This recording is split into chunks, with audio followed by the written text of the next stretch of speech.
A large Tampa car dealership abruptly closed its doors today, leaving already frustrated customers wondering what to do next. 我跟你们说个事儿，我发现一个特奇怪的现象，现在停车场里停着一批特别靠谱的日系车，价格便宜，性价比还贼高，结果就是几乎没啥人看。说实话，我觉得这事儿挺不合理的，因为我琢磨了这么多年，这些车啊，恰恰是那种小毛病最少的特皮实，开着省心，养车还花不了啥钱。可不知道为啥，大家好像眼睛都长在车头上，就盯着那些长得特别唬人的车买。结果呢，后期维修保养没少花钱，保险也跟着蹭蹭涨，开不了多久，总花费就远远超出预算了。所以今天我就想干点实在的事儿，给你们扒一扒那8款特别容易被咱们忽略的宝藏日系车，以及为啥说如果你想图个省心省点钱，错过它们可能真是个挺大的损失。我知道你们肯定在想，哎呀，肯定又是丰田 RAV4、本田 CR-V 那老几样，错的离谱。这期完全不是，甚至可以说是反着来。我要说的是那些你在车场里看都不看一眼，直接就擦肩而过的日系车，他们就安安静静的停在那儿，但偏偏就是最耐用，长期用下来最省钱的选择。如果你觉得自己已经对日系车门清了，那看到这些几乎无人问津的车型，你指定会大吃一惊。因为看完这条视频，你可能会突然发现一个真相，原来那些最聪明最值得买的日系车，咱们竟然一直都没当回事儿，就在眼皮子底下给漏了。咱们今天来聊一款挺有意思的车，讴歌 TL。 说实话，一提到讴歌，很多人第一反应可能就是这车肯定保养不便宜，修起来肯定费钱。我特别理解你这么想，毕竟它是个豪华牌子，长得又帅，开着又舒服，大家印象里这类车烧钱是常有的事。但你要是这么想 TL， 那可就小看它了，它其实是个隐藏的富豪，因为它背后有个硬核靠山本田，这层关系直接决定了它的养车成本特别亲民。我干这行这么多年，见过不少 TL， 最让我称道的就是它的保养维修费。你看，它很多核心零件的价格都跟本田差不多，完全没豪华品牌那套豪华的价码。说白了，就是你能花着普通车的钱，享受到 TL 那种高级的静谧感、舒服的座椅和扎实的做工，太划算了。当然咱得说实话，有几点得跟你提前打个招呼。第一，喝精粮， TL 得喝高标号汽油，跟普通92号油比，一年下来油费得多花个几百块。要是你每个月预算卡得特别紧，这点也得算进去。第二，得调年份，我一般建议大家别碰2009和2010款的4驱版本，我见过不少这批车都爱烧机油，有时候问题还挺严重，修起来可能是一笔不小的开销。不过只要你避开这2点， TL 绝对是一款宝藏车，开着舒服，质量靠谱。最关键的是，你完全不用担心养车会成为无底洞，长期来看这钱花的心里特踏实。 The price of new cars has hit a milestone. What's driving car prices higher? 你是不是正在琢磨着到底是买马自达 CX-5 还是本田 CR-V？ 说实话，这2款车确实都很棒，销量高肯定有它的道理。不过在你下单之前，有句话我得跟你唠唠。你有没有想过看看丰田的亚洲龙？这车的底子跟那些 SUV 可完全是两码事儿。你想它用的是一台 V6 的自然吸气发动机，配上传统的自动变速箱，这套东西就跟你看到的那些小排量发动机配 CVT 的 SUV 不一样，它特别简单，特别皮实耐用，这可太重要了。为啥这么说？因为那些 SUV 的心脏和变速箱一旦坏了，维修费高得吓人，尤其是4驱系统，那都不是小数目。以我这几年的经验来看，亚洲龙这车你基本就按时做保养就行，基本不会出什么幺蛾子，也没有那种公认的烧钱的毛病，开着省心，不给你添堵。而且你还能得到一个比 SUV 高得多的乘坐体验，车里那叫一个安静，开起来也特别平顺，不费劲，跑长途上高速那感觉才叫一个舒服。当然了，它也不是十全十美，有2个小地方得跟你说明白，油耗会稍高，也没有 SUV 的储物空间和高坐姿。另一个就是它没有 SUV 那么能装，而且坐姿也没那么高。最后提醒一句，如果你看的是老款的车，记得一定要确认一下机油冷却管路厂家已经升级过了，不然去修理厂搞一下也花不了多少钱。总的来说，如果你的想法很简单，就想安安稳稳的开个车，不想后期总为修车的事儿操心费钱花大钱，那在同价位里，亚洲龙这车的省心劲儿真的比大多数 SUV 都要强。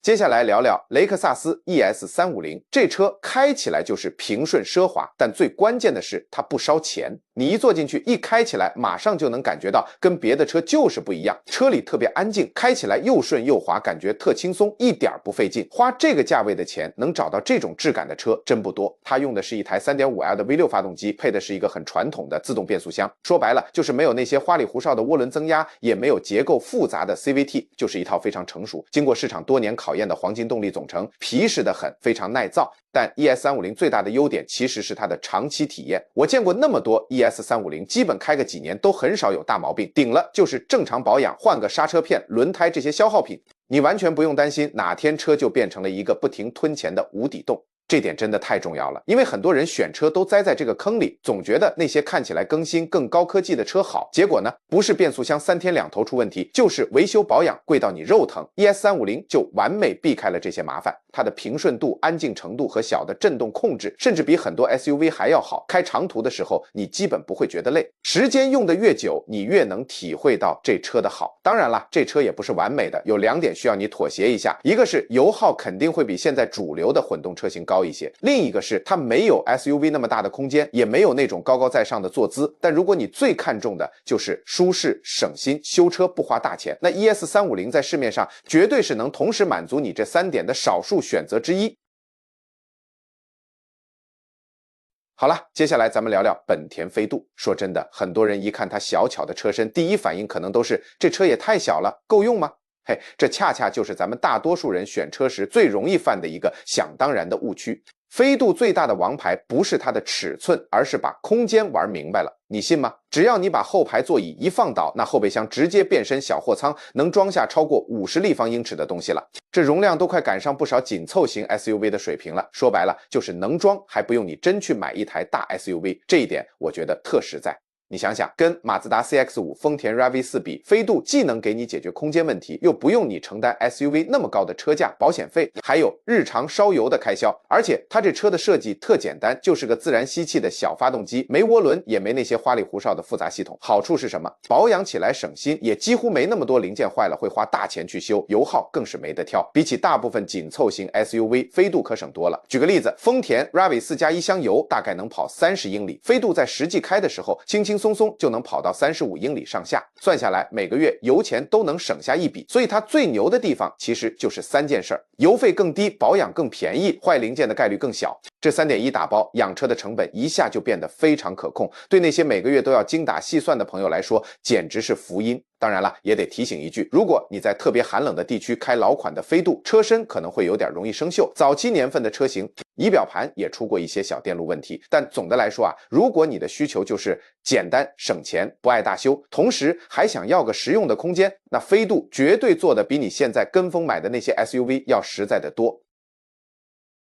接下来聊一款可能很多人都没太注意，但其实特别实在的宝藏车——马自达6。说实话，现在想找几个特意买马自达6的车主还真有点难。但这事儿啊，有时候反而是好事儿，因为它就成了一块被大多数人错漏了的性价比高地。为啥这么说呢？咱先看它的心脏。马自达6用的这套动力总成特简单，就是一台 2.5L 的自然吸气发动机，配上一个传统的自动变速箱，没有涡轮，没有双离合，就是最朴素最直接的结构。你想想，跟现在市面上那些配置新潮的 SUV 比，比如现代途胜、起亚狮跑什么的，你不就等于直接绕开了那些可能让你头大的复杂系统吗？那些车为了追求新，经常上双离合或者各种黑科技，开个几年，万一出点啥毛病，维修费可够你心疼的。马自达6就图一个省心。我跟不少车主聊过，这车没啥集中的通病，很少听说谁老跑修理厂修同一个地方，所以养车成本一直很稳定，心里特有底。而且啊，这车尺寸不小，但油耗表现却特别亮眼，日常花销比很多紧凑型 SUV 都低，钱包压力小不少。再给你说个隐藏优势，这车早就停产了，市场上新车越来越少了，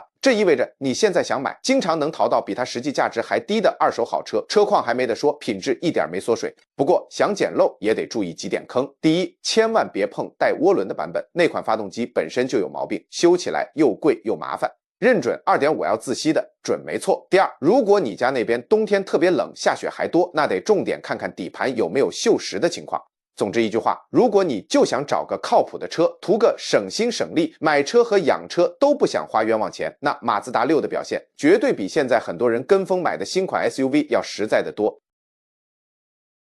接下来聊30欧蓝德这款车，说实话，它在市场上存在感真不咋高，很多人买车时基本就把它给忽略了。但我觉得这恰恰是它最值得你多看一眼的原因。为啥这么说？因为它核心就俩字儿：简单可靠。你看它就是一台 2.4L 的自然吸气发动机，没搞什么花里胡哨的涡轮。这种设计思路说白了就是图个省心耐用，跟咱们常提的斯巴鲁森林人比一下，你就明白了。森林人用的是水平对置发动机加全时四驱，结构上自然更复杂，部件一多，以后维修保养的成本自然就上去了。但欧蓝德就没那么多弯弯绕绕，以我的经验，开起来是真省心，就按常规保养就行，很少听说有什么集中爆发的昂贵毛病，而且零件价格普遍不贵。这点很实在，它还有个森林人给不了的大杀器第三排座位。虽说空间不算宽敞，但关键时刻能多坐俩人，拉人载物都更灵活，实用性直接拉满，开起来的感觉也不一样。欧蓝德的调校明显更偏向舒适，底盘软和过个坑洼颠簸要小很多，日常开起来特别轻松。森林人呢，整体感觉更硬朗，带点越野的范儿，风格完全不同。当然了，咱也得把话说明白，它有俩小缺点。森林人整体口碑的可靠性和保值率确实要比欧蓝德强那么一丢丢。另外，它的 CVT 变速箱得伺候好，一定要按时更换变速箱油，不然以后可能会有麻烦。但对你来说，最关键的问题是你到底是想要一台什么样的车？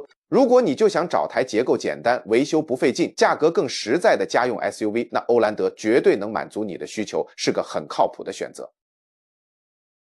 接下来聊一聊斯巴鲁力狮这款车。说真的，这车就一个核心，简单才是硬道理。如果你就想要一台特别实用、坐着又舒服的家用车，那力狮绝对值得你好好看一看。它最厉害的一点就是标配了全时四驱，这是它的天生优势。而且它用的发动机特别简单，就是那种自然吸气的，没有涡轮增压，也没有什么混动系统，整个车子的结构一目了然，特别直白。你想想，对比一下那些雷克萨斯 NX 之类的车型，你一下子就避开了所有那些复杂的玩意儿。像 NX 经常带个涡轮增压或者混动系统，零件一大堆，以后万一出点小毛病，修起来又贵又麻烦，而力狮就省心太多了，而且它的价格也实在比很多同级别的 SUV 便宜不少，很多时候差价能超过1万美元。这笔省下来的钱是实实在在你口袋里的，不会因为车子贬值就蒸发掉，多好，开起来的感受也完全不一样。力狮的底盘更低，开起来比 SUV 稳多了，操控感更好，过弯也更灵活，行驶起来特别平顺，跑长途尤其舒服。以我的经验来说，只要你正常保养，这车基本不会出什么大毛病，用车成本一直很稳定，完全不用担心有啥惊喜。不过有件事你得记住，就是它的 CVT 变速箱得定期换油，只要做好这点，就能避开它最常见的问题。总的来说，如果你就想找一辆结构简单、维修不贵、开着有四驱保障、坐着又舒服的车，那力狮绝对是你的菜，而且你完全不用花买豪华 SUV 的钱。